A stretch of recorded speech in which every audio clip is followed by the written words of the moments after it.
tapi harus disimulasikan di usia 7, 14, 15 tahun. 3 itu adalah empati, kontrol diri, dan hati nurani. Itu 3 itu yang banyak alfa di dalam pendidikan anak kita di Indonesia khususnya. Nah, tiga biang kecerdasan emosional itu yang akan berpengaruh ketika mereka di usia 7, 14 tahun, 8, 15 tahun tidak mendapatkan simulasi, ya, simulasi bukan stimulasi, nanti akan berbahaya ketika mereka lewat di umur 15 tahun, 18, 19 tahun, karena itu akan menetap kosong di usia 0 sampai 14, 15 tahun terhadap 3 biang dari kecerdasan emosional itu.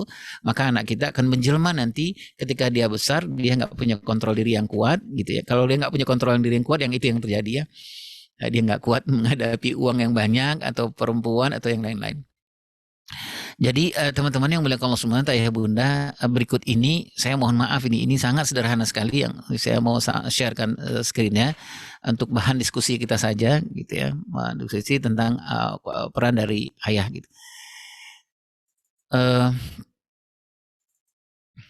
Nah, ayah bunda yang melihat Allah SWT, kemudian ketika kita bicara soal peran ayah itu juga kita menemukan tentang apa yang orang istilahkan tentang fatherless gitu ya, fatherless atau fatherlessness country, atau yang apa yang sering disebut orang dengan father country atau father hunger itu. Nah, itu sudahkah terjadi di Indonesia? Di beberapa penelitian itu sudah terjadi, bahkan terakhir alhamdulillah ketika itu ada semacam pertemuan para praktisi para fathering di Brussels, di Zurich dan lain-lain, saya juga menemukan dan mendapatkan keterangan dari para istilah dalam pentingnya pakar-pakar fathering dunia itu, bahwa Indonesia memang ditempatkan di 5 besar ya, yang orang sering menyebut dengan father hunger itu.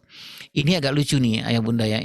Biasanya father hunger itu terjadi di negara-negara industri gitu ya. Jadi Indonesia bukan negara industri, tetapi terjadi father hunger gitu.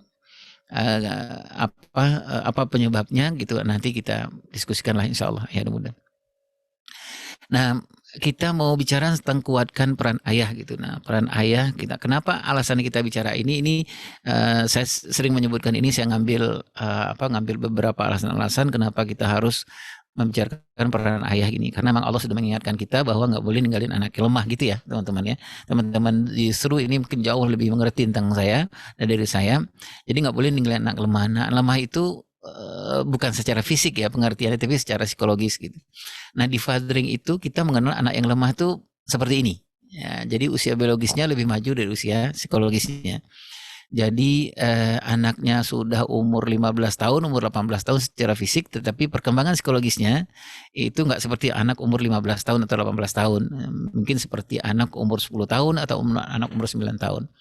Nah, idealnya adalah di dalam pengasuhan dengan sisi keayahan itu, idealnya adalah usia psikologis anak lebih maju dari usia biologis. Nah, ini ayah bunda bisa temukan ya, insya Allah ya di siroh gitu ya, kita temukan di pola-pola pendidikan dan pengasuhan yang terjadi di misalnya di tabi dan tabiin, ulama-ulama dan lain-lain. Kita mengenal Usama, mengenal Zaid bin Sabit, mengenal Muhammad Fatih, mengenal Imam Bukhari dan lain-lain, yang memberikan pelajaran kepada kita bahwa salah satu suksesnya kita mengasuh di anak-anak itu adalah usia psikologis harus maju dari usia biologis. Nah, ini keterlibatan ayah ini, maksud saya ketidakterlibatan ayah itu akan menyebabkan salah satunya adalah usia biologis anak akan lebih maju dari usia psikologis. Karena nanti ayah dan bunda yang melakukan sementara, ayah itu akan memerankan peran yang sangat penting di persoalan perkembangan. Gitu. Misalnya begini, ketika anak laki-lakinya umur 6 sampai 7 tahun itu saat yang dimana kalau saya mengistilahkannya di fathering itu sebagai anak laki-laki sudah muncul tombol kelaki-lakiannya. Nah, di saat itulah sebenarnya bermain perannya ayah untuk mengurus persoalan intelektual, persoalan sosial, perkembangan spiritual, pengembangan emosional gitu. Nah, ketika ayah tidak berperan gitu, nah yang tumbuh itu adalah lebih banyak perkembangan fisikal, lebih banyak perkembangan biologisnya. Jadi anak-anak makan nggak pernah berhenti tiga kali terus makan setiap hari, tetapi perkembangan spiritualnya yang harusnya coachnya itu adalah ayahnya, ketika usia 7 tahun ke atas ayahnya nggak hadir gitu. Nah, apa yang terjadi? Potensi spiritual nggak berkembang, emosional tidak berkembang, intelektual nggak berkembang, sosial tidak berkembang gitu. Apalagi yang berkembang itu hanya persoalan fisikal. Nah, mudah-mudahan ayah bunda yang melakukan SWT, saya selalu berdoa untuk diri saya, mudah-mudahan Allah tidak menjadikan anak-anak kita yang usia biologisnya lebih maju dari usia psikologisnya.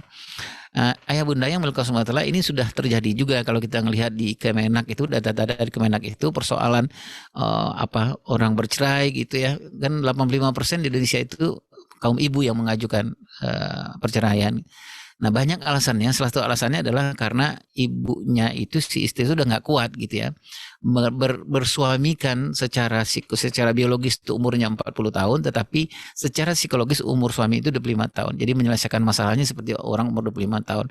Dan ini juga yang terjadi di ruang-ruang politik kita, di ruang ekonomi kita, bagaimana banyak kebijakan-kebijakan yang ditentukan oleh orang yang perkembangan biologisnya sangat melebihi dari perkembangan psikologisnya.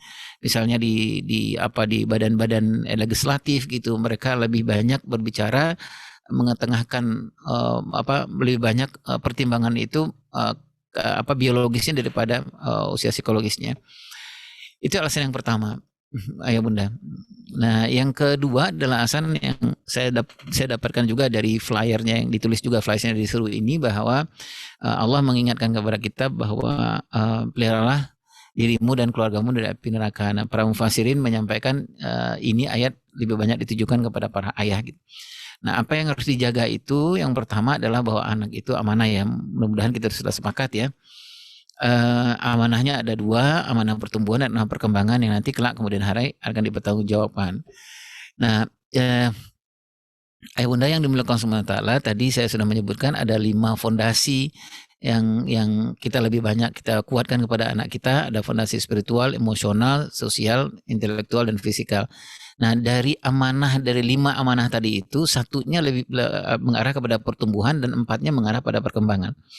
Nah itulah sebabnya ayah dan bunda yang muliakan Allah SWT, para ulama mengatakan bersoal anak, bersoal istri, bersoal pengasuhan, rumah tangga panas, suasananya dan lain-lain, itu lebih banyak disebabkan oleh karena yang pertama itu kata para ahli dan ulama itu janganlah kembali kepada memeriksa teori-teori para parenting dan lain-lain, tapi periksalah satu hal yang paling penting, yaitu keterhubungan sang suami ya, ayah dengan Allah SWT. Nah, karena dialah yang bertanggung jawab untuk semua hal ini ya, baik tubuh maupun non tubuh, perkembangan atau pertumbuhan. Nah, seperti yang ayah bunda ketahui, mohon maaf kalau ini sedang mengingatkan saja bahwa nanti kalau kemudian hari dia mulai hisab, kalau kita baca buku-bukunya Ustaz Abdullah Nasir Ulwan dan buku-buku ulama yang lain, ayah itulah yang paling pertama depan yang berdiri nanti akan mempertanggungjawabkan semua pertumbuhan dan perkembangan anaknya.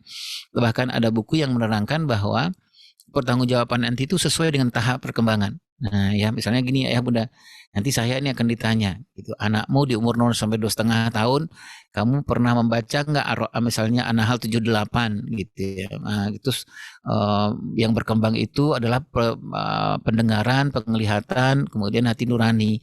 Apa yang engkau perdengarkan kepada anakmu di umur 0 sampai 2,5 tahun, 3,5 tahun, kamu udah memperbaiki bacaan Al-Quran kamu atau tidak? Atau bacaan Al-Qurannya begitu-begitu aja terus gitu, atau kamu lebih banyak mendengarkan TV kepada anakmu, musik kepada anakmu, dan lain-lain gitulah ya bunda ya. Kita akan ditanya kelak kemudian hari gitu ya. Nah bunda yang dimuliakan Allah SWT, terutama apalagi bagi kita, mungkin saya, mungkin ayah bunda ya, yang memang di dalam rumah tangga kita belum pernah menyusun persoalan tentang prinsip pengasuhan, kita nggak pernah bicara soal pola pengasuhan dengan pasangan kita apalagi nggak pernah bicara soal roadmap pengasuhan gitu dengan pasangan kita gitu. Apalagi misalnya si ayah memang tidak pernah memimpin 3 hal paling penting di dalam pengasuhan kepada anak-anak kita. Nah yang ketiga alasannya adalah membutuhkan ayah yang high quality, ayah yang sekarang sibuk misalnya banyak pekerjaan sana sini gitu. Nah dia mungkin waktu dengan anak-anak gak terlalu banyak ya. Nah, tetapi yang paling penting adalah muncul sebagai ayah yang high quality. Nah ayah high quality itu syaratnya 2 gitu ya bunda ya. Dia harus punya ilmu. Nah itulah sebabnya ayah dan bunda kenapa para ahli kalau di Fadling itu mengatakan kalau ada sebuah keluarga yang bertekad untuk menghebatkan anak-anaknya, periksalah di rumahnya ada buku tahap perkembangan apa enggak gitu. Jadi mau seperti apapun tekadnya seperti apa, tapi dia nggak punya buku tahap perkembangan agak susah gitu ya bunda ya.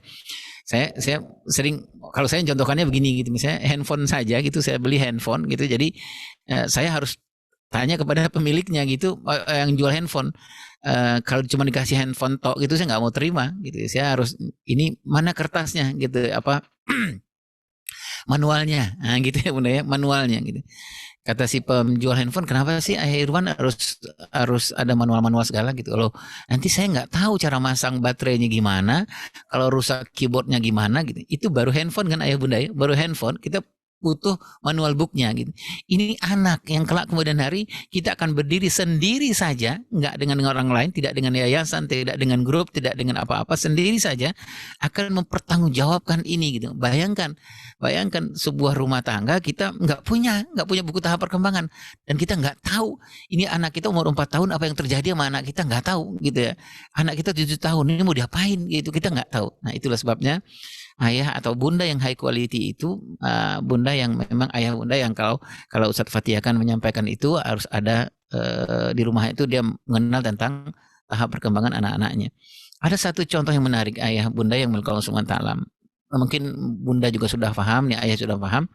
Ada seorang ulama, nama beliau itu Hasan Al-Banna. Nah, Hasan Al-Banna di Mesir ini, ayah bunda ya. Jadi beliau kemana-mana itu di dalam tas beliau itu, misalnya kalau ada 5 anak beliau itu ada 5 mapnya, gitu, 5 profil tahap perkembangan anak beliau, gitu ya.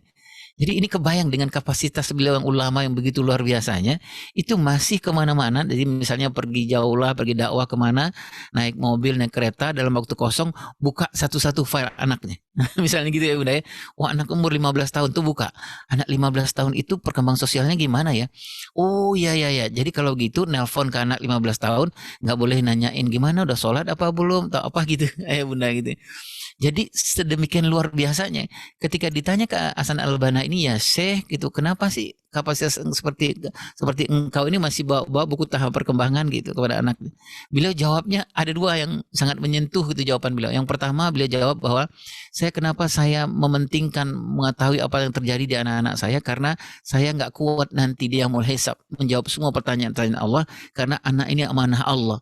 Saya khawatir nanti kemudian ada perkembangan yang Allah berikan di umur tertentu, tapi saya nggak tahu perkembangan itu dan saya mengabaikan perkembangan yang diberikan Allah Subhanahu Wa Taala. Itu jawaban yang saya sendiri itu menampar saya gitu, ayah bunda, menampar banget gitu. Yang kedua jawaban beliau adalah ya itu tadi itu. Bagaimana menghebatkan anak kalau saya nggak tahu gitu apa yang terjadi di anak-anak saya gitu. Gitu ya bunda ya. Nah mudah-mudahan nih teman-teman terus sudah sangat sudah paham dan memang sudah melakukan ini insya Allah. Kemudian menjadi high quality itu harus memberikan waktu. Nah, kalau di fathering itu kita mengenal istilah kalau ke parenting itu nggak boleh memberikan waktu luang, harusnya meluangkan waktu, gitu ya bunda ya. Jadi nggak boleh waktu luang, harusnya luangkan waktu. Waktu luang itu biasanya kadang-kadang waktu sisa kita dan itu nggak bermakna buat anak-anak kita, gitu. Tapi kalau luangkan waktu itu berarti ayah bunda membuat agenda betul-betul ada agenda setiap hari itu ada agenda dengan anak gitu. Jadi bukan karena waktu luangnya, tapi memang agendanya yang ditulis gitu ya. Gitu ya. Baik. Nah, sekarang peran ayah. Nah, apa peran ayah gitu. Nah, ini lagi-lagi ini keterbatasan ilmu saya, ayah bunda yang berkata taala, peran ayah itu kalau di buku-buku fathering itu 3 aja sebenarnya. Loving, coaching dan modeling itu peran ayah ya. Jadi peran yang pertama itu adalah loving, kemudian coaching dan modeling. 3 ini saling berkaitan. Agak susah bunda ayah untuk mengcoaching anaknya, memberikan tarbiyah riayah kepada anaknya kalau dia nggak loving kepada anaknya. Jadi bunda ya, gitu ya. Nggak ayah ya, itu nggak kuat lovingnya kepada anaknya. Agak susah dia menjadi model di depan anak-anaknya, gitu. Agak susah dia menjadi model kalau dia nggak loving kepada anaknya. Agak susah dia menjadi mengcoaching anaknya kalau dia nggak bisa jadi model di depan anak-anak. Jadi peran ayah itu secara keseluruhan kata Alif Fadring cuma 3 ini aja sebenarnya. Loving, coaching, modeling. Nah, gitu ya bunda ya. Nah, tapi di luar dari loving dan coaching ini, kata para ahli fathering itu ada satu hal yang paling penting yang tadi sudah saya sebut dari awal. Jadi peran loving, coaching dan modeling ini 3 peran yang sangat luar biasa. Tapi sebelumnya itu, kata para ulama, kita harus melihat ini lebih dahulu. Jadi sebenarnya bagaimana ayah yang hebat itu depan anak-anak, syaratnya cuma 1 ini sebenarnya. Adalah periksa hubungan ayah dengan Allah gitu. Kalau keterhubungan dan ketersambungan suami ayah dengan ayah anak-anak itu dengan Allah begitu luas dan begitu kuat dan begitu dekatnya, insya Allah sebenarnya yang nama teori fathering, teori parenting itu selesai sudah gitu. Bahkan kalau saya boleh mengatakan kalau sebenarnya ayah dan bunda nggak bermasalah lagi dengan persoalan hubungan ayah dengan Allah, kita udah bisa baca doa ghafaratul majelis ini sebenarnya udah selesai urusan kita gitu. Sudah nggak teori itu bisa kita baca di mana-mana lah ya bunda. Tetapi yang paling susah tuh ini keterhubungan dan ketersambungan dengan Allah. Saya mengakui saya gitu ayah bunda ya, saya itu lebih banyak terhubung sebenarnya dengan Allah tapi nggak tersambung dengan Allah gitu. Banyak yang melakukan semua ritual-ritual itu lebih banyak terhubung aja. Ibarat kalau saya nelpon seseorang gitu ya, bunyinya itu kalau terhubung kan panjang ya, tet, gitu. Tapi nggak diangkat sama orangnya, nggak nyambung gitu dengan orangnya.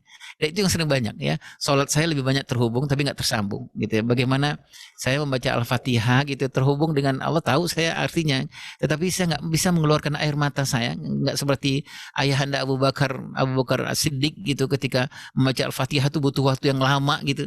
Bergetar beliau untuk ketika membacakan Ar-Rahman, Bismillahirrahmanirrahim. Dan itu satu ayat itu menangisnya luar biasa gitu. Karena beliau terhubung dan tersambung. Nah, para ahli, para ulama menyebutkan, Ustaz Abdullah bin Mubarak menyebutkan, Ustadz Fatih akan menyebutkan, ini syarat yang paling utama sebenarnya di fadring, ya. Wahai para ibu, gitu, kalau ada persoalan suamimu dengan kamu, persoalan rumah tangga, persoalan dengan anak-anak, yang paling utama diperiksa itu adalah periksa dulu hubungan suamimu dengan Allah Subhanahu wa taala. Seberapa banyak tilawahnya, seberapa banyak sunnah-sunnahnya dia, seberapa banyak yang dia misalnya sholatnya di mana, gimana sholat dan lain-lain. Itu yang paling utama. Nah, yang berikutnya adalah tentang loving. Bunda yang mulai SWT. Loving itu dua pekerjaan kita. Yang pertama mencintai dirinya, si ayah ini mencintai dirinya, dan yang kedua adalah mencintai ibunya anak-anak. Nah, ya udah.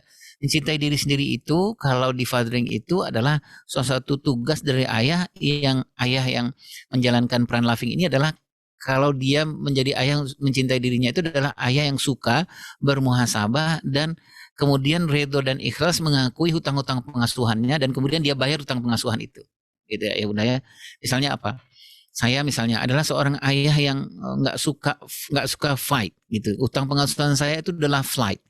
Saya selalu flight. Ada persoalan, lari, menunda-nunda dari kenyataan, kemudian gitulah flight gitu, bukan fight gitu. Nah, ini sudah menjadi kepribadian saya sampai saat sekarang ini, misalnya begitu. Nah, itu berarti sudah hutang pengasuhan saya. Nah, ayah yang loving itu menjalankan perang loving itu adalah ayah yang nggak mau hutang pengasuhan itu bermukim lama di dalam hidupnya, gitu ya. Nah, hutang pengasuhan seperti ayah bunda ketahui adalah apa-apa yang kita nggak mendapatkan haknya di usia-usia terbaik kita, di usia 0 sampai 15 tahun, ada hak-hak ke anak-anak yang kita nggak dapat, yang nggak diberikan oleh ayah dan ibu kita dengan berbagai alasan. Bisa jadi ayah dan ibu kita sangat sibuk, atau ayah ibu kita mungkin karena memang tidak ada jembatan ilmu ke soal-soal pengasuhan, sehingga kita tumbuh itu ayah bunda tidak diajar tentang kesederhanaan, tidak diajarkan tentang ketegasan, tidak diajar tentang bertanggung jawab, tidak diajar misalnya tentang menghadapi satu masalah dan lain-lain. Itu loving. Kemudian yang kedua loving itu adalah mencintai ibunya anak-anak. Nah, mencintai ibu anak ini kalau di fathering itu ayah dan bunda adalah agak susah seorang ayah itu mencintai anak-anaknya kecuali harus mencintai ibunya anak-anak. Nah, itu terminologinya di fathering. Kenapa? Karena ada waktu-waktu terbaik anak-anak kita itu ada rahasianya di ibunya. Ya, waktu hamil misalnya, waktu waktu melahirkan, terus waktu menyusui, dan waktu di usia-usia terbaik dia di usia 0 sampai 3 tahun. Semua rahasianya itu ada di ibu gitu. Nah, di usia-usia itulah sebenarnya kalau kita para ahli mengatakan seperti apa anakmu di usia 0 sampai 3 tahun, begitulah nanti anakmu berkembang di usia-usia dewasanya dia gitu. Karena bonding yang buruk di usia 0 sampai 3 tahun dari ibunya khususnya kepada anak laki-laki, dia akan mengalami buruk juga attachment di usia-usia anak di tahap perkembangan berikutnya. Baik, mudah-mudahan waktunya masih ada ya, Ustazah. Baik, nah kemudian yang kedua tugas ayah itu coaching. Ya, coaching itu ada dua hal kan ayah bunda ya. Hak anak dari ayahnya itu ada dua hal. Ada ari ayah, ada tarbiyah gitu ya. Ada persoalan pendidikan, ada persoalan pengasuhan. Nah, ayah bunda yang melakukan sama seperti yang tadi saya sebutkan itu, coaching itu nggak bisa lari dari dua ini ya, memberikan meluangkan waktu dan mencari ilmu pengetahuan kepada anak-anak kita. Susah menjadi coach yang baik kalau kita nggak mengerti dengan persoalan anak. Itulah sebabnya tadi disebutkan oleh beberapa ulama, para ahli mengatakan kalau kamu memang konsentrasi, komitmen dan konsisten menghebatkan anak-anakmu, kamu ngerti nggak soal anakmu, gitu ya Bunda ya, gitu. Kamu paham nggak soal anakmu, gitu. Misalnya dalam pertemuan-pertemuan dengan istri, itu dengan pasangan kita itu ada nggak pembahasan tahap perkembangan anak? Misalnya gini, anak kita Mas sekarang udah 4 tahun, nah apa yang terjadi ya? Sama-sama kita buka bukunya gitu ya, misalnya, oh ternyata yang berkembang 4 tahun begini loh Mas, ini gitu. Nah, itu salah satunya ya Bunda. Peran meng-coaching anak kita. Ini adalah garis besarnya saja ya Bunda ya. Anak 0 sampai 7 tahun itu kalau di fathering kita menyebutnya milik ibu. Itu milik ibu itu ya. Bunda ya, ibu membuat ikatan khusus, membuat bonding yang kuat gitu. Nah, kapan ayah masuk? Ayah yang pertama 0 sampai 3 tahun itu ayah tetap ya, bukan ayah nggak berperan, tetapi peran yang utama ayah itu dalam membuat safe and secure si ibu, itu peran utama gitu ya Bunda ya. Kemudian tough love-nya ayah itu, peran keayahan kelaki-lakian itu masuk biasanya kalau anak laki-laki, anak perempuan. Anak laki-laki itu masuk tuh sekitar umur 3 tahun, umur 2 tahun, 3 tahun lah gitu ya. Masuklah ayah mengajarkan tentang kecerdasan emosional, mengajarkan, membiasakan tentang spiritual, tentang emosional dan lain-lain. Nah, nanti ada masa namanya ya Bunda, masa di usia 6 sampai 7 tahun sebelum transisi ke usia 7-14 tahun itu kita menyebutnya masa restrukturisasi.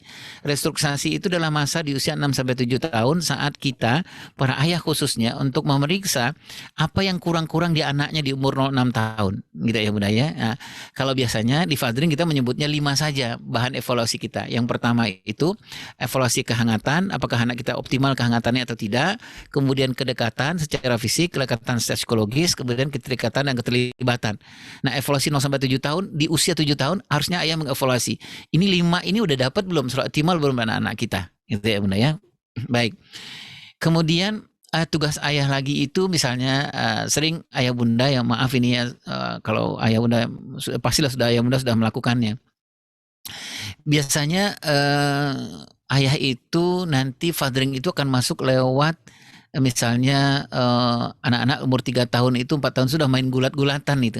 Gulat-gulatan itu kalau di fathering menjadi wajib gitu ya, karena lewat gulat-gulatan itulah fondasi spiritual, fondasi emosional itu kita kuatkan ya. Seperti yang ayah bunda ketahui juga bahwa tahap-tahap kecerdasan emosional itu kan sangat berkembang sejak dari anak kita usia bayi gitu ya, usia bayi. Ada namanya kecerdasan emosional umum, ada kecerdasan emosional yang egosentris, ada kecerdasan egosentris dan sampai berkembang nanti usia sekitar umur 15 tahun, 16 tahun. Nah, usia 7-14 tahun kalau anak laki-laki itu banyak yang harus kita ajarkan gitu ya. Kita menyebutnya kalau di fathering ini usianya ayah. Jadi ayah bunda yang melakukan SWT, bunda agak mundur sedikit. Jadi sebenarnya usia 8 tahun lah, 8-9 tahun. Kalau ada persoalan dengan anak laki-laki, ngomong sama bunda, seharusnya bunda sudah mengatakan bahwa kita tanya pendapat ayahmu ya nak gitu ya, mungkin ayah punya solusi gitu. Itulah salah satu usaha yang kita sebut dengan mendownloadkan kelaki-lakian kepada anak laki-laki kita. Nah, itu dimulai ketika usia 6-7 tahun atau dalam umur 8 tahun.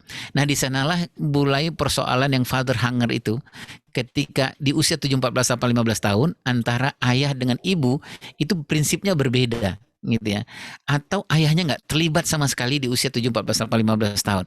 Mungkin ayahnya berpikir, aku sebagai breadwinner aja, aku hanya untuk nyari uang aja.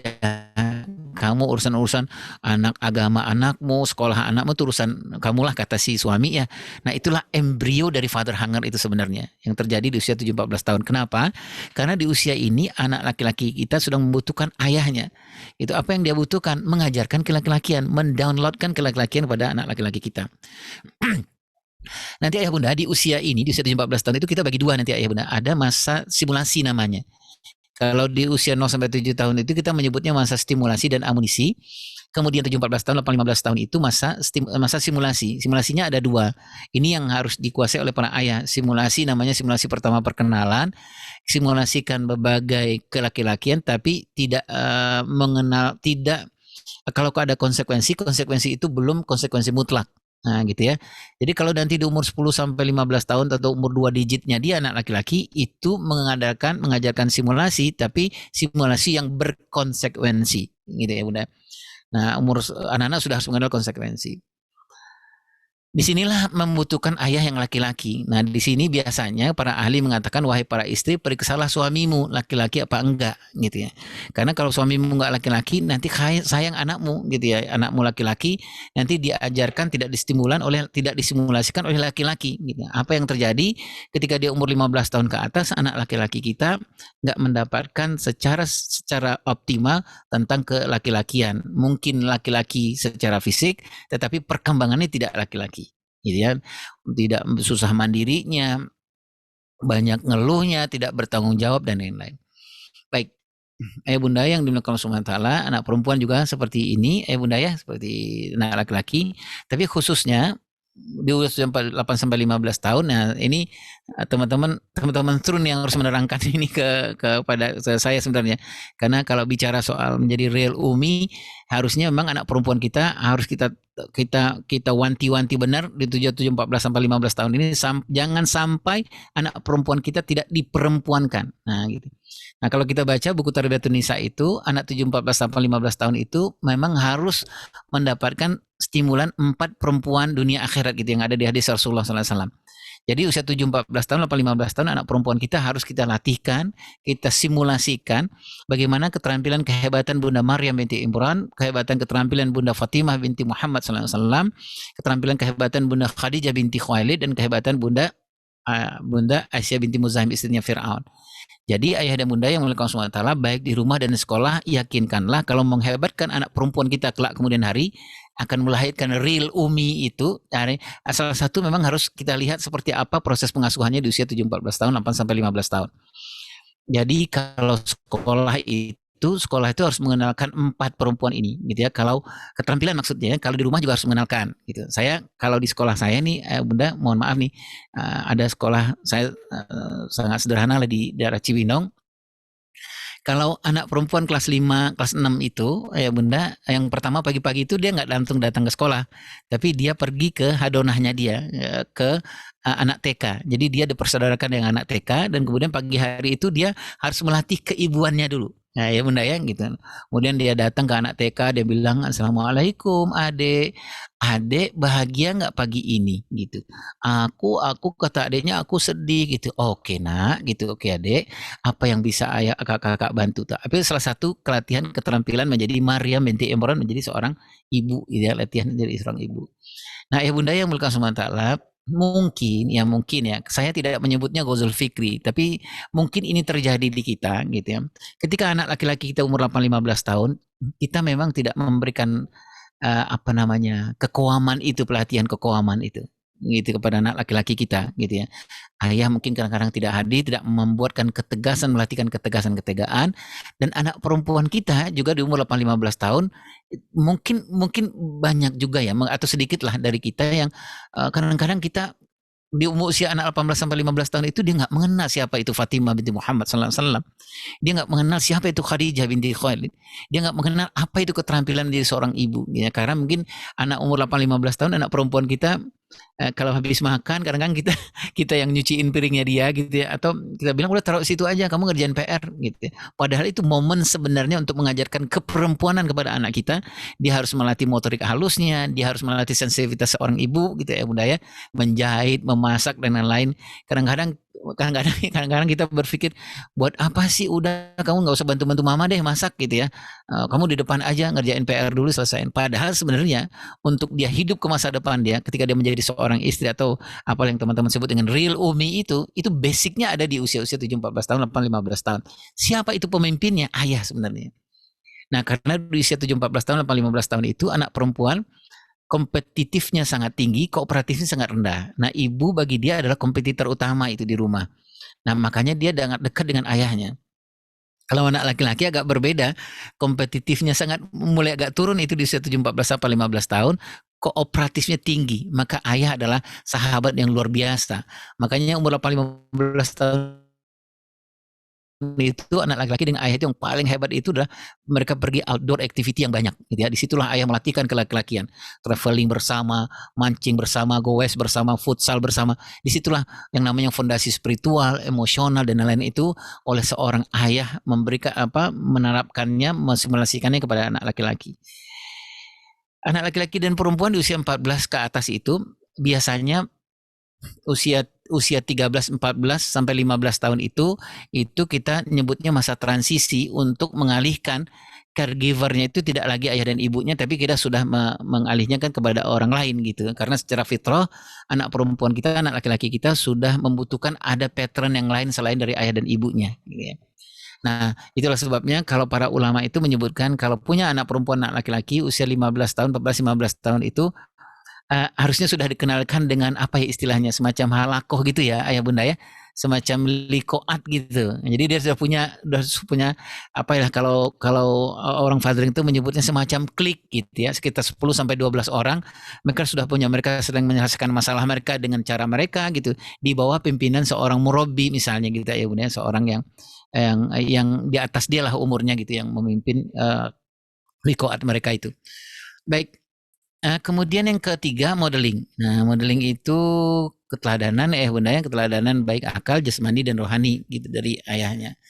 Nah, membuat keteladanan itu rupanya memang nggak bisa seperti tahu bulat ya. Tahu bulat itu nggak bisa digoreng mendadak gitu. Jadi memang ada tahap-tahapannya gitu ya bunda ya. Kalau modeling itu, keteladanan itu berproses. Prosesnya idealnya begini, ketika dia lahir ayahnya hadir. Itu ayahnya hadir karena apa? Proses keteladanan modeling itu bagi anak yang baru lahir sampai usia bayinya mulai habis itu dilihatnya dari suara ayahnya. Itulah sebabnya kenapa para ayah di usia anak bayi itu jangan jadi pendiam gitu ya. Pinjamkanlah mulut ayah 70%, kuping ayah 30% aja gitu di usia-usia bayi itu. Jadi ayahnya bercerita tentang Rasulullah SAW. Bahkan para ulama menyebutkan ayah dan ibu kalau mau menghebatkan anakmu di usia-usia bayi, usia dini itu khatamkanlah sirah nabawiyah gitu ya, plus sekitar 60 sahabat dan sahabiah. Itu ayahnya bercerita. Jadi ayahnya jangan pendiam, kecuali kalau memang sakit giginya lama ya, jadi agak pendiam. Nah, kemudian usia balita dan batita itu anak, proses keteladanan itu, proses menjadi ayah itu jadi teladan bagi dia, kita membangun ke modeling itu bagi anak dengan tubuh besar ayahnya. Itu anak sedang membutuhkan, kalau anaknya jadi jatuh, lagi lari jatuh, ayahnya ada di situ misalnya. Kalau anaknya lagi luka misalnya, anaknya ngasih tangan ke ayahnya. Oh, kata ayahnya, sini, tangan ayahnya yang besar itu memegang tangannya. Dari situlah anak kita menyimpan di bawah sadarnya dia bahwa ini adalah yang real father. Ini teladanku, ini patternku. Nah, kemudian usia TK dan SD itu sumber dari segala sumber. Nah, seperti ayah bunda ketahui lah ya, ketika kita punya anak, biasanya apa-apa itu dia nanya itu ke kita ya, di TK dan SD. Nah, balik keteladanan itu dia lihat dari seorang ayahnya adalah dari otoritas seorang ayah. Jadi anak-anak balik itu akan menganggap ayahnya model bagi dia itu adalah ketika ayahnya punya otoriti, punya ketegasan dan ketegaan. Ayahnya itu raja tega dan raja tegas. Nah, itu sebenarnya adalah hak dari anak-anak balik dan kewajiban daripada ayahnya. Nah, cuma mungkin sayangnya adalah mungkin ada sebagian dari ayah tidak mempunyai raja tega dan raja tegas. Jadi kalau ada apa-apa anak baliknya selalu bilang tanya mau mama. Itu, tanya mau mama. Bagusnya menurut mama apa gitu. Padahal sebenarnya anak perempuan, anak laki-laki yang dia butuhkan itu bukan solusi sebenarnya, tapi bahwa ayahnya itu mengatakan bahwa ini enggak, nak. Ini iya. Ini enggak, nah ini iya, ini enggak, nah. Baik. Nah, agar peran ayah kuat dan hebat, saya izin sebentar lagi ya, teman moderator. Bagaimana supaya peran ayah ini kuat dan hebat gitu ya. Ada beberapa hal. Yang pertama, kenal dan pahami anak. Nah, kenal itu dan pahami itu dua kan ya. Kenal itu adalah bagaimana kita mengenal pertumbuhan anak, dan memahami itu perkembangan anak. Nah, ini cara kita mengukur bahwa kita kenal ini paham sama anak kita apa enggak gitu ya. Saya mampu selesaikan hampir semua persoalan anak gitu ya. Saya mengerti tahap perkembangan anak gitu ya. Artinya kalau ditanya kepada seorang ayah gitu, ya ini anakmu 4 tahun atau anakmu 3 tahun, ngomongnya enggak gitu.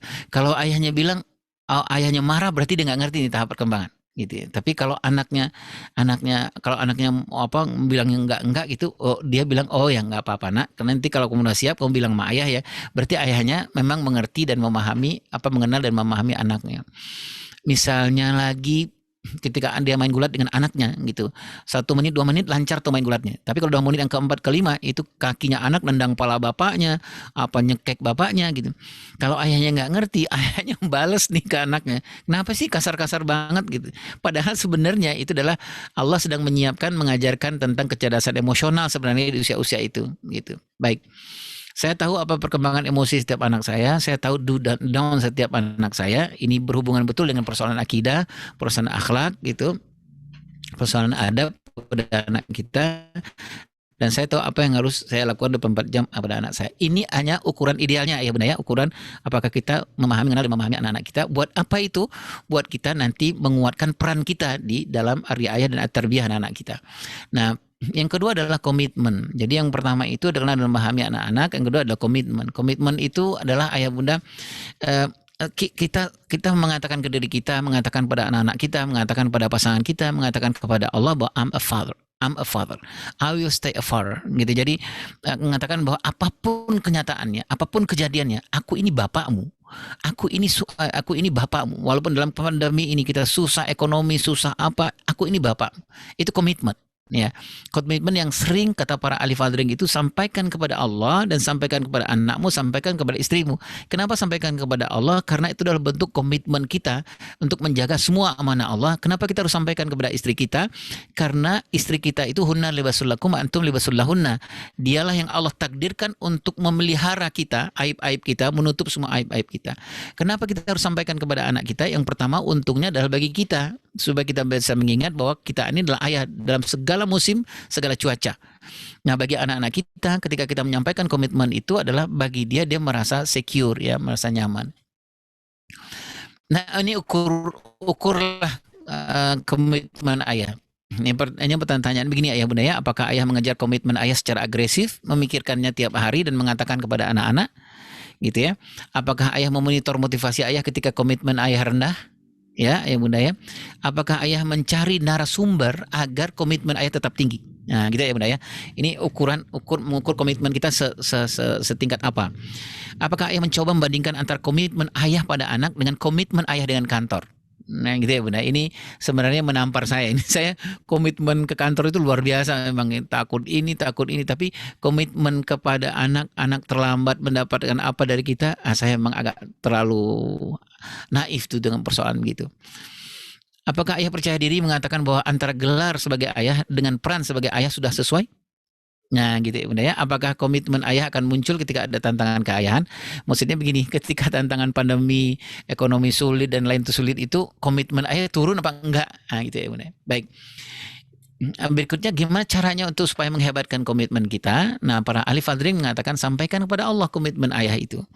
Bagaimana menyampaikan ayah Irwan? Banyak cara gitu ya, di masuk apakah dalam setelah salat kita, apakah kita mungkin dalam doa-doa khusus kita kepada Allah, apakah dalam derai air mata kita gitu ya, kita menyampaikan kepada Allah Subhanahu wa taala bahwa wahai Allah, saksikanlah bahwa I'm a father, I will stay a father gitu kepada Allah. Ya Allah, mudahkanlah, berkahilah ya Allah apapun kejadiannya. Sering nggak kita menyebutkan ini kepada Allah Subhanahu wa taala?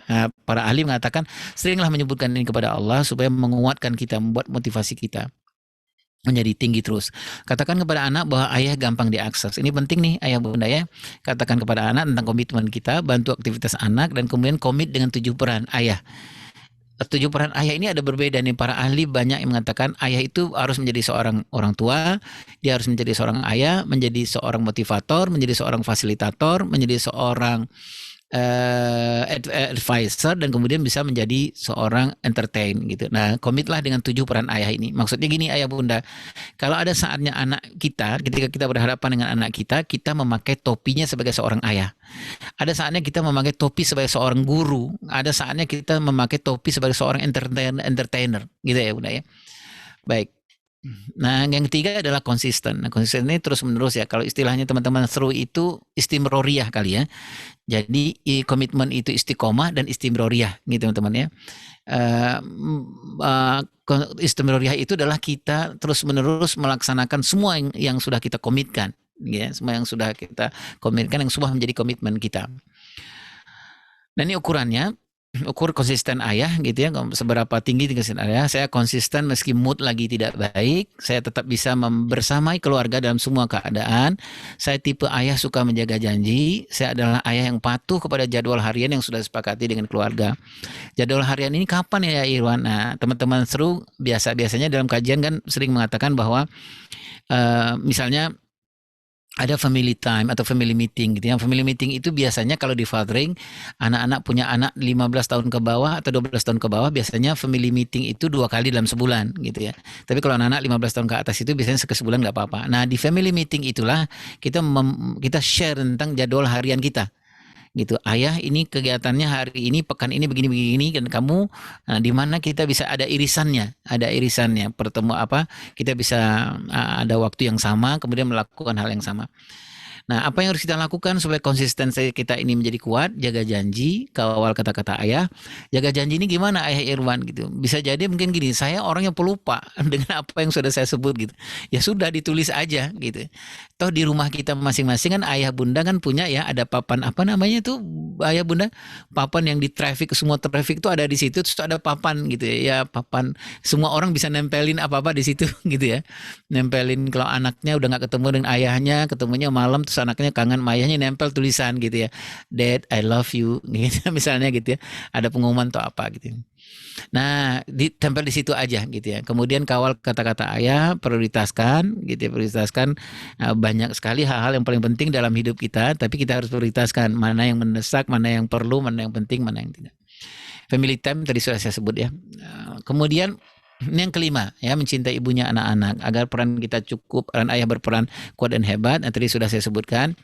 Intinya adalah memang hunna libasul lakum wa antum libasul lahunna gitu ya. Jadi Allah sudah mentakdirkan ayah mungkin banyak utang pengasuhan. Nah, siapa akan membayar utang pengasuhan itu? Kita nggak bisa sendiri.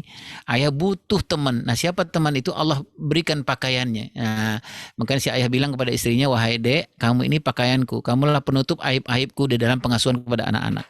Dan aku akan menutupi aib-aibmu di dalam mengasuh dalam anak-anak.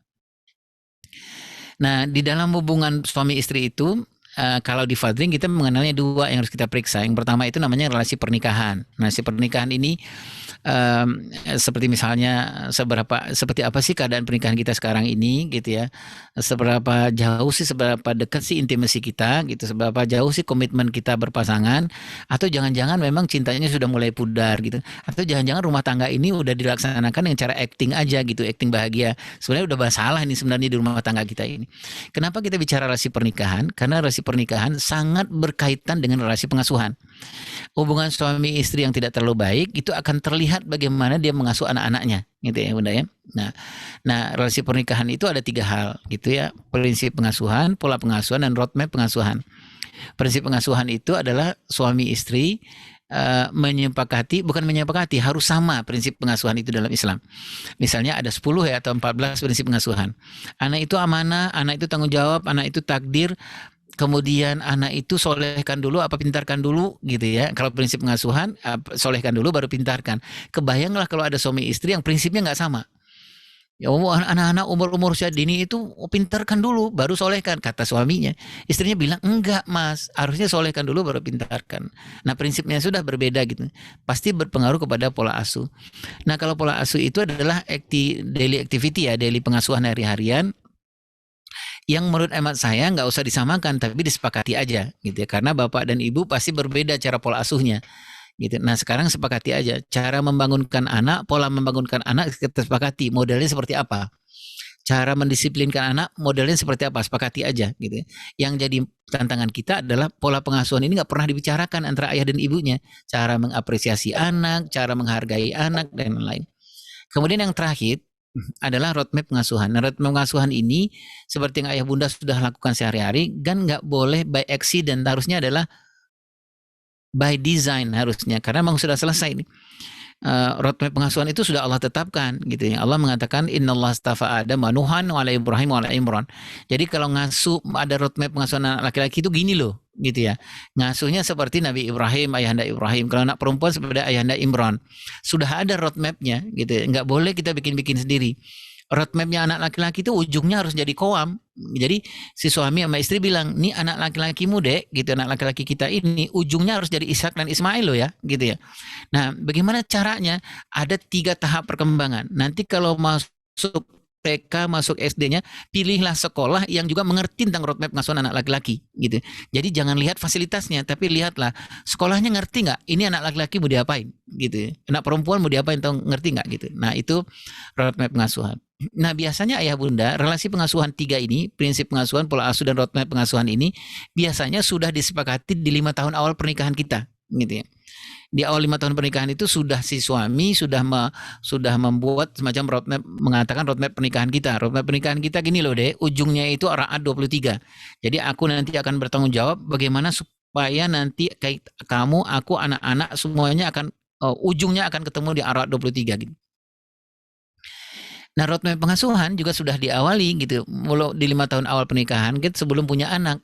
Harusnya suami istri sudah sepakat, roadmap anak laki-laki itu gini loh mas, anak perempuan tuh gini loh, anak perempuan tuh ujungnya dia menjadi Maryam, menjadi Fatimah, menjadi Khadijah, menjadi Aisyah gitu. Caranya gimana? Nah tadi itu yang saya sebutkan, anak kita, perempuan kita 14 sampai 15 tahun itu harus kita kenalkan ke 4 perempuan ini, ajarkan keterampilan dan kehebatannya gitu. Supaya apa? Supaya ujungnya nanti ketemu sesuai dengan roadmap pengasuhan. Saya mohon maaf ini mungkin Bapak Ibu sudah lakukan insya Allah. Nah, kemudian seberapa hebat tim ayah dan bunda ini bisa kita lihat ya. Apakah ayah selalu berdiskusi soal perkembangan anak dengan istri? Ini perkembangan ya.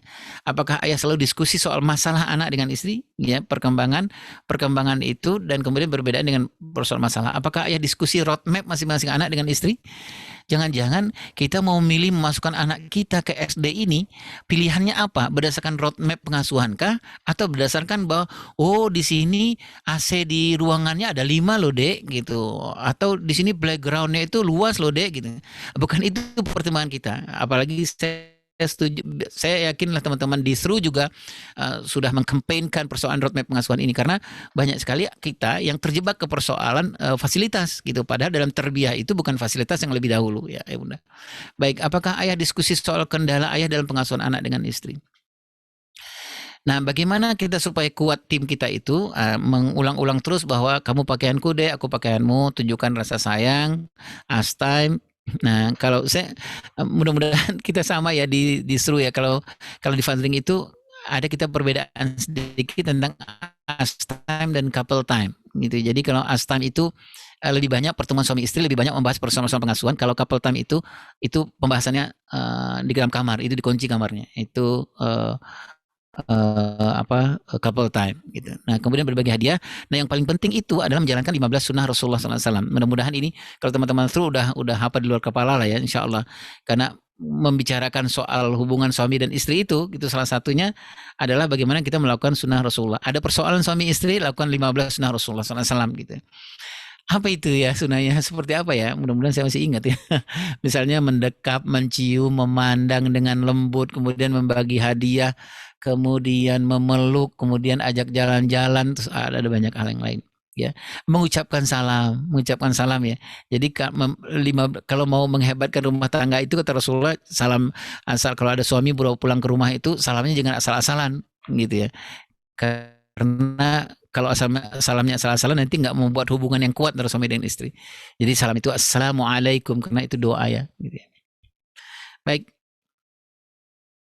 Nah, keenam adalah menjadi ayah tangguh, berusaha menjadi ayah ke sorga gitu. Nah 5 pilar itu apa ya bunda? Adalah 5 pilar parenting sebenarnya ya, pilar spiritual, emosional, fisik, sosial dan intelektual. Bagaimana supaya kita menguatkan supaya ayah tangguh dan 5 pilar ini adalah memperbaiki, memantaskan diri. Ini maksudnya adalah ayah kalau ada yang kurang-kurang kepribadiannya, ada yang terlihat hutang pengasuhannya atau luka pengasuhannya segera dibayar. Itu berusaha membayar terus dibantu oleh istrinya, kemudian jadi teladan dan kemudian jadi tim tangguh yang kuat bersama istri. Ayah dan bunda yang Allah Taala itu yang mampu saya sampaikan, sangat-sangat sederhana sekali keterbatasan saya. Nah mudah-mudahan ini bisa bisa menjadi bahan diskusi kita. Kalau ada pertanyaan yang mampu saya jawab. Kalau nggak mampu nanti saya tanya kepada orang yang lebih mampu. Wallahu a'lam bishawab. Assalamualaikum warahmatullahi wabarakatuh.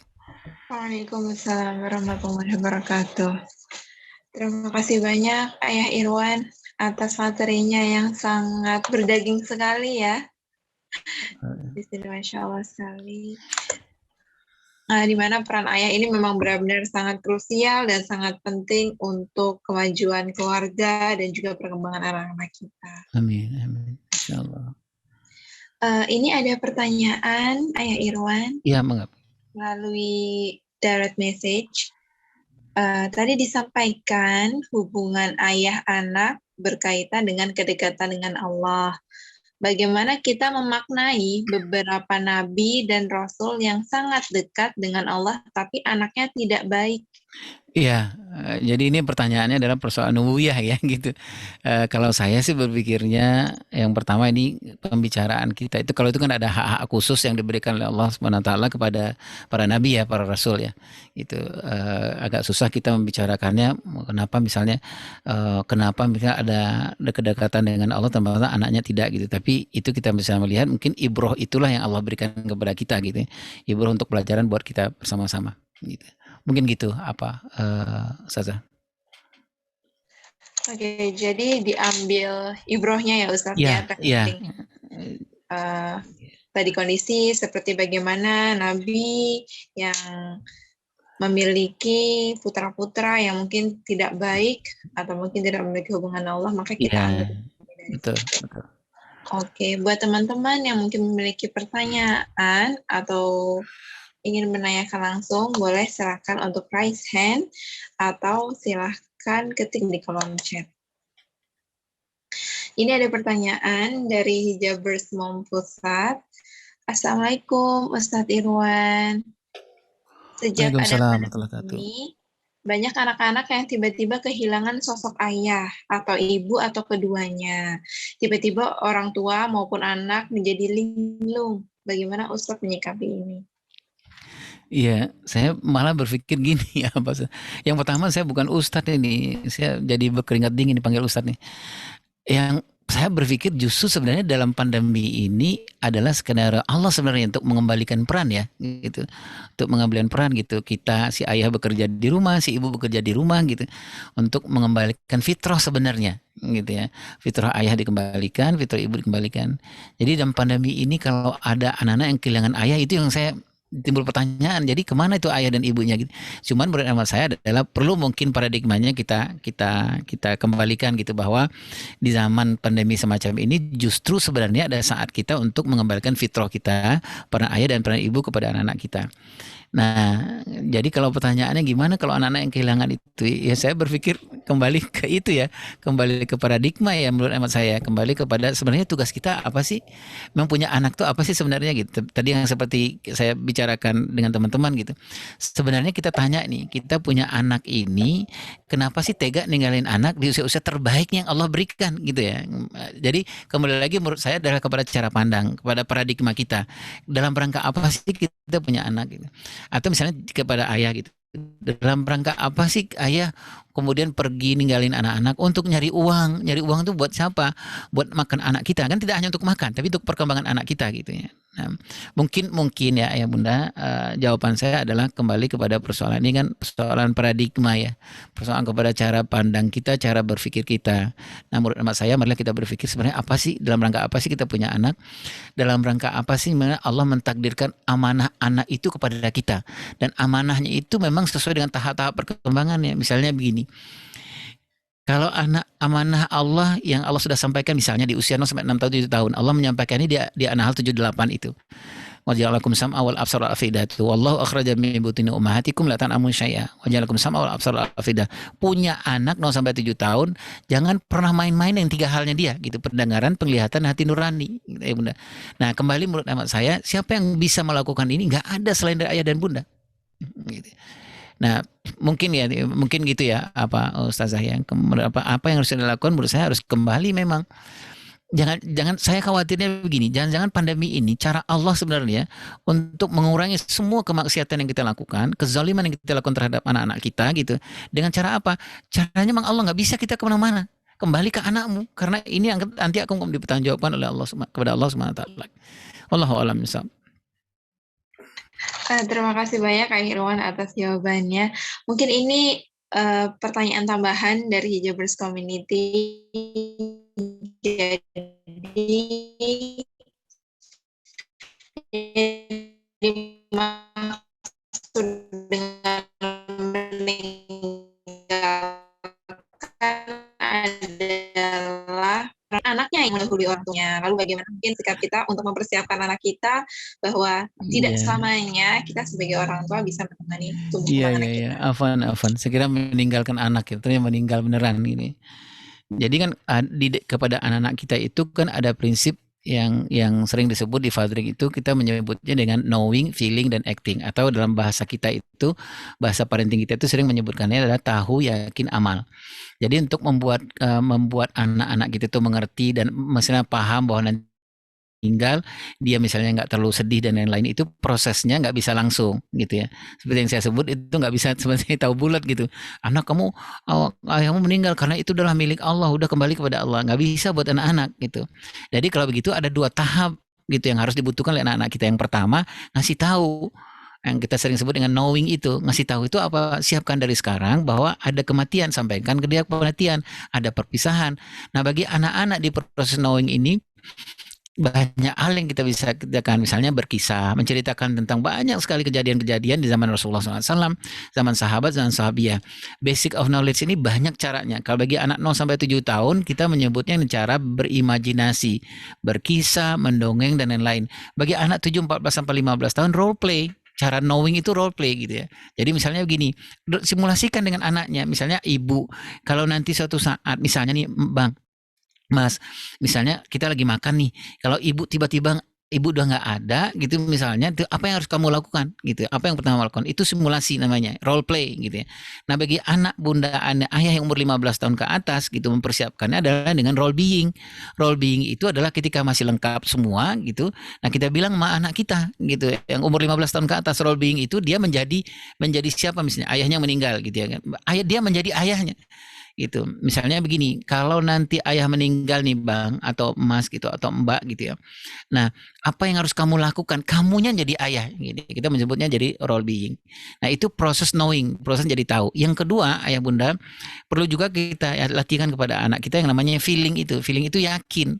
Yakin itu ayah bunda adalah anak menjadi yakin bahwa memang di dunia ini nggak akan semuanya kita bersama gitu ya, bisa ada perpisahan, ada saatnya memang di mana kita nggak punya ayah, nggak punya ibu lagi, memang nggak ketemu sama sekali gitu. Nah, itu proses yakin, itu proses meyakinkan ke dirinya bahwa ini menjadi kenyataan.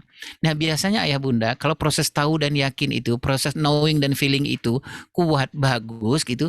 Nah, proses acting atau proses amalnya anak akan siap anak baik 0 sampai 7 tahun, 7 14 tahun, 15 tahun akan siap itu, mudah-mudahan insya Allah dia akan siap. Kalau dia sedih, dia menangis, dia apa itu kan namanya manusia ya, kita juga kehilangan akan menangis gitu. Gitu mungkin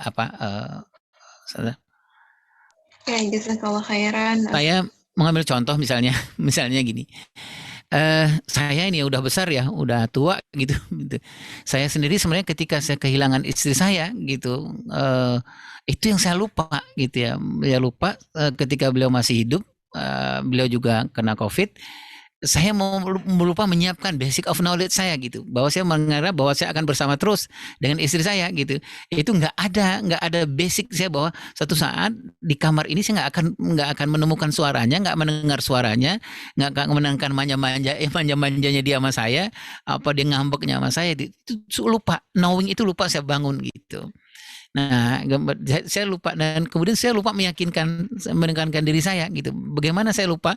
Saya lupa merole being-kan gitu ya. Kalau nanti gitu ya, misalnya pagi-pagi bangun, istri udah nggak ada nih gitu ya. Nah, saya lupa itu gitu ya. Jangan tiba-tiba saya cuma duduk doang, nggak bakalan datang itu teh manis gitu ya. Bang, saya harus bikin gitu ya. Saya bikin teh manis gitu, saya bikin saya masak baru saya bisa makan gitu. Nah, ini apalagi yang bersangkut paut dengan anak-anak gitu. Saya saja ngalamin gitu. Saya butuh waktu untuk recovery. Istri saya meninggal bulan Maret gitu ya. Saya butuh untuk meyakinkan gitu ya. Misalnya saya harus sekarang karena saya lupa menyiapkan itu, saya setiap hari itu saya harus datang ke kuburan istri saya gitu. Ini ya gitu, orang udah dewasa ini, apalagi kepada anak-anak gitu ya. Nah, kita kan nggak mau anak-anak kita nanti nggak siap gitu untuk kalau dia mendapatkan ayah dan ibunya meninggal. Wallahu a'lam bishawab.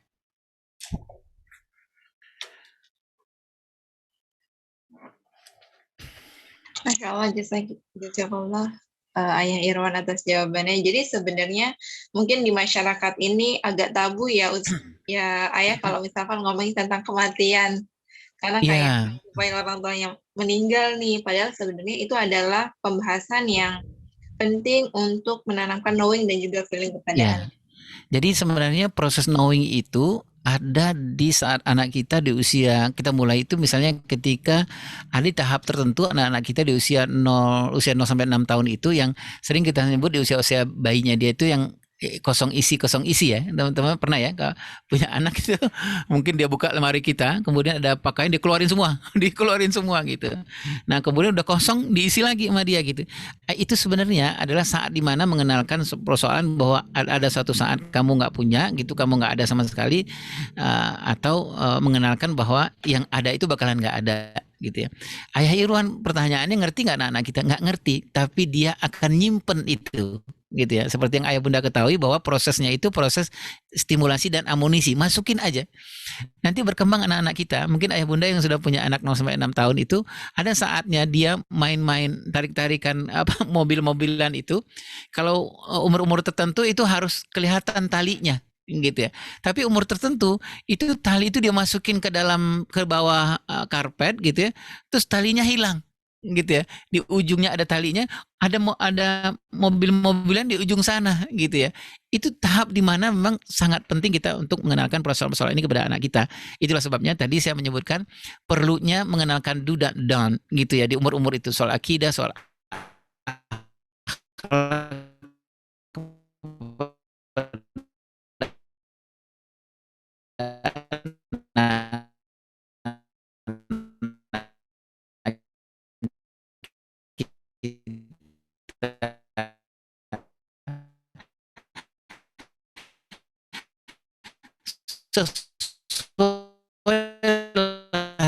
dengan tahap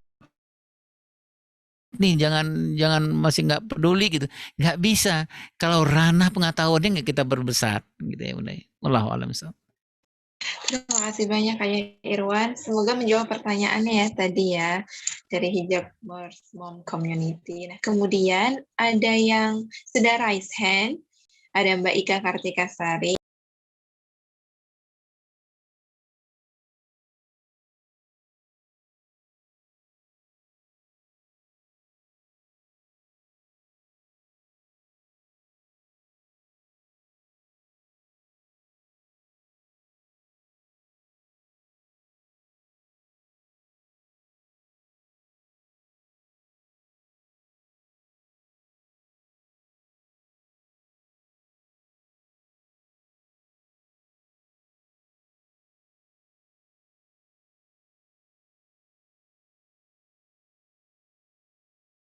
Recording in progress. Apa ya? Kayak ya itu kadang-kadang ada rasa takut yang memang nggak bisa dipungkiri. Kadang-kadang yang takut kalau nggak bisa apa namanya perform di pekerjaannya nanti akan ya apa namanya akan ada efek sampingnya juga dan itu kan sesuatu juga gitu kan. Kadang-kadang kalau kita mau agak maksa ngalahin ya wis bareng sama anak dulu gitu. Tapi kadang-kadang jadi nggak fokus gitu kan. Misalkan kadang-kadang tiba-tiba anak minta bapak minta ceritain buku gitu kan. Terus kadang bapak masih kerja. Oh, ya, satu cerita aja ya gitu kan. Ya wis coba ngalah gitu. Tapi jadinya nanti kalau kepikiran gitu. Ketika nyeritain jadi nggak fokus gitu. Jadi ya pasti juga nggak dapat dua-duanya malah gitu. Anak juga nggak dapat apa jenis sesi cerita yang harapan dan kita juga kerjanya juga nggak apa namanya ada waktu yang terbang juga gitu. Iya. Apa ya? Kalau ada tips and triknya gitu kira-kira bisa. Iya mas. Masya Allah. Jadi dua-duanya nggak dapat mas. Anak nggak dapat, kantor ngasih SP3 ya mas gitu. Jadi duanya jadi kabur. Mas, kalau saya pikir gini mas, tadi itu saya nyebutkan bahwa itu ukuran yang sangat ideal mas, gitu ya. Adakah kita yang bisa untuk mengkomparkan itu? Nggak bisa mas, karena penyebutnya berbeda, gitu loh mas. Kalau kita mau membandingkan itu kan harus samakan penyebutnya ya mas ya gitu. Soal kantor dan soal anak kan berbeda sebenarnya. Tetapi kita kan butuh yang namanya sebagai seorang ayah kita butuh yang ideal ya mas gitu, yang ideal gitu. Menurut saya kita butuh nih target-target besar karena kita laki-laki gitu loh Mas gitu ya. Kalau laki-laki kan harusnya target-targetnya besar Mas, kayak ayah itu ya. Harus menjadi Bang Jago padahal badan kita kecil gitu loh Mas. Enggak apa-apa. Harus paksain ayah itu ayah Bang Jago gitu. Harus memang gitu targetnya ideal. Kalau misalnya kata istrinya, ayah kan harus Bang Jago depan anak-anak. Ya nggak apa-apa. Tolong ayah gantiin galon gitu. Sebenarnya badan kita kecil, ganti galon aja nggak cukup. Jangankan galon, ngangkat ini periuk aja kita nggak kuat gitu. Tapi sebagai seorang ayah kan kita harus lakukan Mas, gitu. Mau nanti jatuh galonnya tumpah itu persoalan lain Mas. Tetapi kebangjagoan kita sudah kita butuhkan, kita nampakkan karena itu penting banget buat anak-anak kita. Karena anak-anak kita itu dari ayah dia nggak melihat what Mas, tapi dia melihat how. Nah, itulah kaitannya menurut hemat saya, anak-anak kita itu sebenarnya gitu. Apakah ayah aku ini penting bagi ayah? Dia lihatnya how Mas, gitu. Misalnya gini Mas, gitu ya. Kita kan semua orang takut lah Mas ke kantor gitu karena persoalannya SP1 SP3 itu loh Mas gitu. Nanti kan istri bilang ini transfernya kok nggak mulus nih sekarang gitu ya. Itu kan bersoal lagi ya Mas gitu. Jadi yang menarik itu adalah bagi anak-anak kita Mas. Tadi saya menyebutkan high quality itu Mas. Jadi 2 menit bagi anak kita itu sangat berarti meskipun nanti ayah dia akan kehilangan ayah selama 8 jam 9 jam gitu. Contohnya gini Mas, misalnya gini, anak Mas nih, saya mau manggil Mas Ika nggak enak ya, mungkin Mas. Ya saya Yogi Pak. Mas Yogi, misalnya gini Mas Yogi. Mas Yogi mau berangkat kantor nih, gitu Mas Yogi. Tapi kan kita butuh high quality Mas, gitu. Karena anak-anak juga nggak butuh lama-lama dengan ayahnya gitu. Nah, misalnya gini, anak kita bilang, ayah, aku udah bisa ngerjain pekerjaan di sekolahan, gitu ya. Kalau kita ngerti mengapresiasi anak-anak gitu loh Mas, kita akan mengatakan kalau anaknya umur 3 kelas 2 SD ke bawah, kita akan bilang Allahu Akbar, hebat banget anak ayah gitu. Bagi anak udah cukup Mas, udah cukup gitu ya. Jadi memuji anak, mengapresiasi anak, memuji anak, puji hasilnya, kemudian dekat dengan anak, sentuh anak gitu ya. Nah kalau di fathering itu Mas Yogi, dari leher ini sampai ke tulang ekornya anak kita itu, kalau anak laki-laki kita nyebutnya titik fathering. Biasanya kita diempok-empok Mas gitu ya. Kalau anak perempuan itu biasanya dielus gitu.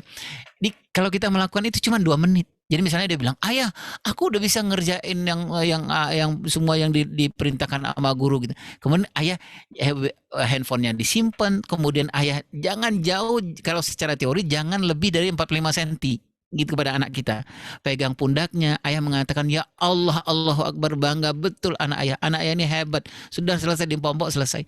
Bagi anak umur 3 kelas 2 SD ke bawah itu bagi dia selesai Mas. Itu bahkan sebenarnya cukup bagi dia meskipun berpisah dengan ayahnya 8-9 jam. Kita udah bisa ke kantor tuh Mas gitu. Dan salah satu syaratnya menurut hemat saya yang tadi itu Mas, waktu yang bermakna dan ilmu tahap perkembangan gitu ya. Mudah-mudahan dengan kita mengenal dan memahami anak kita udah selesai sebenarnya.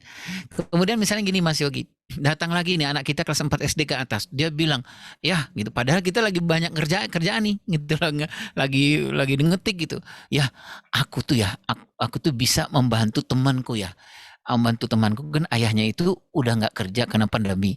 Dia bilang aku nggak punya uang, aku udah nggak makan gini, aku bantu ya temanku itu, aku sisihkan uang jajanku gitu. Nah karena Ayogi ngerti betul cara mengapresiasi anak kelas 4 SD ke atas, pasti Ayogi mungkin masih ngetik, teman lihat aja kepada anak kita 4 SD ke atas itu dia mengatakan ya Allah gitu ya, kamu bekerja keras luar biasa untuk membantu temanmu, itu pas buat anak 4 SD ke atas. Habis itu pasti dia pergi Mas Yogi, dia nggak akan nungguin ayahnya, karena bagi apresiasi bagi anak 4 SD ke atas nggak pas lagi kalau dipuji, tapi harusnya dihargai gitu. Dihargai itu kepada proses gitu. Tapi kalau Mas Yogi, anak kelas 4 SD Mas Yogi, dia bilang ya aku bisa membantu temanku. Terus Mas Yogi bilang Allahu Akbar, hebat betul anak ayah gitu. Ini nggak pas Mas. Dia bakalan tetap di situ Mas, gangguin Mas Yogi gitu. Karena apa? Karena kantong jiwanya belum penuh sesuai dengan tahap perkembangannya. Nah menurut saya Mas Yogi, secara ideal tadi itu Mas ya, Mas itu, dan kemudian bagaimana supaya kita nggak merasa bersalah gitu Mas Yogi, menurut hemat saya adalah kenal dan pahami anak-anak kita. Agak susah Mas untuk memberikan waktu yang bermakna buat anak-anak kita kalau kita nggak mengenal tahap perkembangan anak-anak kita. Terus yang kedua menurut saya adalah manajemen waktu Mas gitu. Jadi memang harus kita atur benar nih kapan waktu traffic kita, kapan waktu-waktu susah kita, waktu berat kita, dan kapan waktu-waktu yang tadi saya menyebutnya soal komitmen. Ngerti kapan anak secara emosi, kapan kegiatan anak, trafficnya anak kapan gitu. Nah kita ngatur nih gitu sebagai orang dewasa, kita ngatur, kita ngalah nih. Oh ini anak lagi traffic nih, lagi ngerjain PR, pasti ngomong sama ayahnya, atau lagi ini pasti ngomong sama ayahnya. Udah pekerjaan kita longgarkan gitu. Mungkin nanti kita akan mungkin di atas jam 8, jam 9 baru kita full ngerjain pekerjaan kita. Wallahu a'lam bishawab, Mas Yogi. Yeah. Terima kasih Pak ya. Nggih, Mas. Ya saya juga khawatir Mas Yogi kalau dibanding-bandingkan nanti semuanya ayah dapat SP3 dari kantornya gitu. Nanti malah ditanya sama atasannya, kamu terlambat gitu. Saya lebih memilih waktu dengan anak daripada di kantor gitu. Ya wes gitu, kamu pulang aja gitu. Mudah-mudahan ya Mas. Ya amin Pak. Terima kasih. Ya sama-sama Mas. Masya Allah, jadi dapat insight menarik lagi nih akhirnya terkait dengan ayah, bagaimana menggunakan waktu dan juga ilmu tadi. Kemudian ini mungkin menjadi pertanyaan terakhir untuk webinar kita siang ini dari Ibu Izzatunisa. Ayah Irwan, bagaimana jika anak balita sering melihat orang tua bersitegang karena permasalahan nenek kakeknya? Bagaimana sebaiknya meminimalisir pengaruh buruk ke anak, di mana anak ini menyerap perspektif negatif orang tuanya terhadap nenek kakeknya. Namun kondisinya, permasalahannya salah satu nenek atau kakek memiliki masalah kejiwaan dan berpisah. Bagaimana menyikapinya agar anak menerima bahwa orang tua mereka tidak bermaksud bertengkar atau berselisih. Tadi kan disebutkan anak lebih melihat model daripada konteks permasalahan yang terjadi. Iya, Umi, kalau para ahli itu mengatakan kalau kamu ingin bertengkar di depan anakmu 0 sampai 6 7 tahun janjian aja. Nanti kalau umur 8 tahun baru bertengkar, umur 9 tahun jadi janjian. Jadi kalau nanti kita mau bertengkar nih depan anak kita 0 sampai 7 tahun, misalnya anak 5 tahun, janjian aja suami istri. Maaf ya Bang, aku mau bertengkar sama Abang, tapi setelah anak kita umur 9 tahun. Nah gitu aja sebenarnya, idealnya seperti itu, Ayah Bunda. Kenapa hal itu terjadi, Ayah Bunda yang berkata SWT? Ada beberapa hal yang anak kita itu copy paste, sadar atau tidak sadarnya gitu. Pertama, bagaimana ayah bundanya khawatir, bagaimana ayah bundanya takut, bagaimana ayah bundanya marah, bagaimana ayah bundanya gembira. 4 ini nggak ada hijab, nggak ada filter. Ini akan di copy paste lah anak kita 0 sampai 6 sampai 7 tahun. Itu menurut hemat saya. Nah itu menurut hemat saya yang perlu kita, pertama yang kita harus sadari. Yang kedua, Allah memberikan kelebihan kepada pendengaran, penglihatan, dan hati nurani anak-anak kita. Yang tadi kita sebutkan di An-Nahl 78 itu. Nah para ahli mengatakan pendengaran, penglihatan, hati nurani anak-anak kita itu Allah berikan potensi untuk menyerap terbaik sepanjang hidupnya anak kita. Misalnya pendengaran anak kita itu bisa dia mendengar 0 sampai 6 sampai 7 tahun. Lebih optimal itu di sekitar 0 sampai 5 tahun. Pendengaran anak itu bisa menyimpan per days-nya itu sekitar 6.000 kata-kata. Kebayang tuh ya Bunda ya. Dan berapa lama dia simpan? 10 tahun lamanya dia simpan. Jadi kebayang tuh pertengkaran, kebayang itu ya apa yang dia lihat, ayahnya nunjuk-nunjuk, ibunya nunjuk-nunjuk, itu dia rekam gitu. Dan yang lebih hebatnya lah anak-anak di masa itu tidak ada waktu dia untuk mengembalikan kenapa sih harus bertengkar, nggak ada, karena kemampuan dia mewadahi aja, dia serap aja. Yang jadi persoalan adalah bertahan itu lama gitu ya. Nanti semua kata-kata, semua sikap itu nanti akan dia perlihatkan nanti ketika umur tahap yang kedua ya Bunda. Saat dimana kita mau mensimulasikan banyak kepribadian gitu kepada anak kita, dia bilang enggak, yang aku terima enggak. Makanya kadang-kadang tiba-tiba kita melihat anak-anak kita di tahap perkembangan yang kedua itu ngomongnya kasar. Gitu, cara bersikapnya juga kasar dan lain-lain. Kadang-kadang kita bingung loh, anak ini siapa? Ini kamu yang ngajarin, istrinya enggak, aku nggak pernah ngajarin gitu. Memang nggak pernah diajarin, tapi dia copy paste di umur 0 sampai 5 tahun, 6 tahun. Jadi kalau begitu ayah bunda yang mulkan SWT, menurut amat saya, pertama penuhilah antara ayah dan bunda pengetahuan tentang ini yang paling penting, gitu ya bunda ya. Sehingga kita bisa membuat kesepakatan menurut amat saya, apakah yang harus kita lakukan? Apakah ini bisa misalnya kita membuat semacam regulasi emosi, membuat skema baru kalau ada persoalan kakek dan neneknya, mungkin kita akan menjauh dari anak-anak kita gitu ya. Kalau kita nggak membuat skema baru, nah skema ini, pola inilah yang akan ada di anak-anak kita kelak kemudian hari. Nah, kemudian selanjutnya ya Bunda yang Allah SWT adalah ini persoalan regulasi ekonomi, emosi menurut teman saya ya. Kenapa gampang bertengkar, kenapa antara suami dengan istri? Bisa jadi menurut saya Bunda dan Ayah adalah marilah kita periksa masing-masing kita. Kadang-kadang orang yang gampang emosi, gampang ngomong kasar dan lain-lain itu bisa jadi itu karena memang kosakata dan kosarasanya nggak banyak gitu. Jadi cara dia mengungkapkan itu kata-katanya nggak banyak yang diterima waktu dia di umur 15 tahun. Atau kosarasanya nggak banyak yang diterima di umur 15 tahun. Jadi misalnya cara berempati, rasa berempati, cara orang respect itu mungkin dia nggak dapatkan di umur 15 tahun. Sehingga ketika dia menikah, dia nggak punya itu. Kosakata dan kosarasanya kurang gitu ya. Kita misalnya gini ya Bunda, banyak sekali suami yang kecewa tapi yang keluar itu misalnya verbalnya kasar, tindakannya kasar. Sebenarnya apa? Kenapa dia melakukan itu? Sebenarnya setelah itu dia nyesal sebenarnya. Kenapa dia menyesal luar biasa? Karena bang dia nggak mau itu. Tetapi itu yang ada di dalam dirinya. Dia nggak banyak kosakata misalnya untuk mengatakan bahwa aku nggak setuju dengan apa tindakan dengan usulan kamu dek gitu ya, atau apa yang nggak banyak kosakata dan nggak banyak rasa yang dia punya gitu. Demikian juga dengan pasangannya.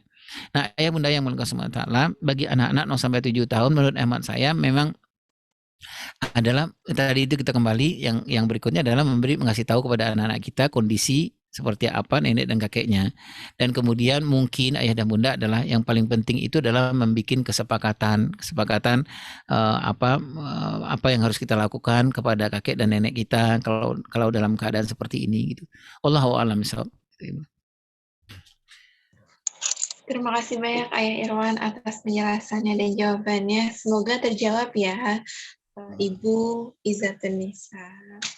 Oke, sebelum kita mengakhiri acara kita pada siang hari ini, mungkin Ayah Irwan berkenan untuk memberikan penutup agar kita senantiasa teringat lagi nih bahwa Ayah ini memiliki keterlibatan yang sangat besar di dalam pengasuhan anak.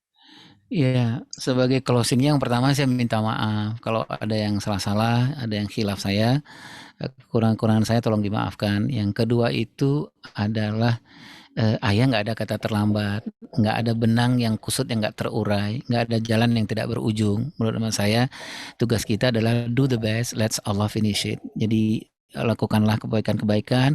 Kalau ayah dan bunda merasa bahwa kita mendapat hidayah, langsung aja move on dan move up. Itu penting menurut saya. Soal gimana nanti hasilnya itu kembali kepada Allah gitu ya. Ranah hasil itu adalah ranah Allah. Ranah kata adalah ranah ikhtiar aja terus. Pelajari anak-anak, pahami anak-anak, kemudian sujud kita kepada Allah, minta ampun kepada Allah. Mudah-mudahan Allah pilih kita sebagai orang tua yang tidak berkhianat kepada anak-anak kita. Wallahu a'lam bishawab. Masya Allah. Jadi untuk ayah dan bunda tidak ada kata terlambat ya, katanya Ayah Irwan di sini. Do the best dan Allah will finish it. Jadi tetap semangat untuk yang masih belajar dalam pengasuhan anak. Oke, jazakallah khairan katsiran Ayah Irwan atas waktunya jadi materinya pada siang hari ini. Mungkin buat teman-teman boleh untuk open cam, kita akan berfoto bersama dengan Ayah Irwan.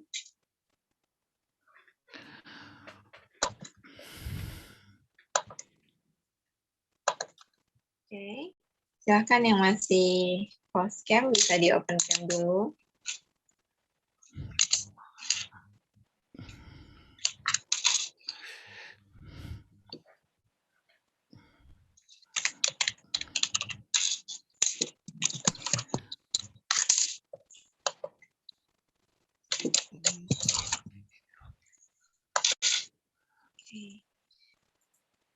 Di sini ada tiga halaman. Saya akan foto di halaman pertama dulu. 1, 2,